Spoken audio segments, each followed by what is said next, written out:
I think, yeah, in most instances, with any generation coming of age as they enter the workforce, I mean, if I think back to 10 plus years ago, the same thing was being said about Generation X. Different types of discussions today, but it's still very different, it's still very much the same in terms of organizations resisting. And if you look at a lot of the positive changes that came out when companies began to understand and embrace what Gen X brought to the workplace, I look at Gen Y and I see a population of individuals that are highly skilled technically, that are very curious, that are really engaged as a global citizen.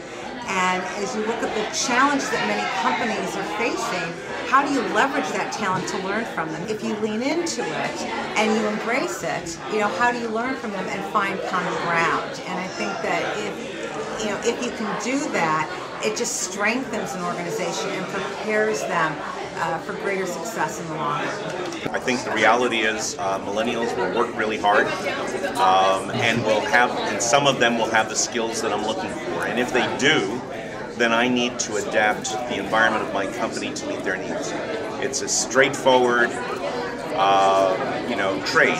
The truth of the matter is, here's what I need done, and if you're up to doing it, let me know what you need and we'll get it done. My job is to support that. I think that the work ethic is really the wrong thing to be focusing on. When people say work ethic, they generally mean how much face time we're getting, how much time I see you in the office. And that's not necessarily true of Gen Yers. I believe that they have as hard a work ethic and as conservative a philosophy about getting their work done as anybody. I just think you need to address it the correct way. A lot of times they would rather just roll out of bed and start typing away on their computer than get all dolled up. So I think if recruiters can really seek out opportunities and convince their client companies that there are particular ways that you need to address those things, instead of trying to teach Gen Y a lesson. I really feel like that's behind a lot of this, and it's silly. Labels are kind of a funny thing. I'm a people person, so I don't like to fight the tide, so to speak. So if everybody's moving in a direction and thinking a certain way, I try and figure out what's motivating them to do that, and then how to leverage that, and maybe even how to participate in some of those things. I think if you look at all of our fundamental human needs, they're all the same. Abraham Maslow said we've got a need for food, clothing, water, shelter, a basic survival needs, a need for safety and security. We have a need for affiliation, to be with other people. We have a need to be recognized. We also have a need to be fulfilled. If I'm a recruiter, I'm working on an assignment, I've got Generation Y candidates, I'm going to take a step back. I'm going to talk with my colleagues. I might even talk with my client and find out how can each one of these 5 needs be met in that position. Once I understand that, or I understand the uniqueness of that position, when I talk to that Gen Y, I'm going to present these 5 needs, not by telling them, but by asking them. On a scale of 1 to 10, how recognized do you feel within your current company? You're 6, how important is that to you? I'm going to ask them questions about where are you at in terms of your satisfaction?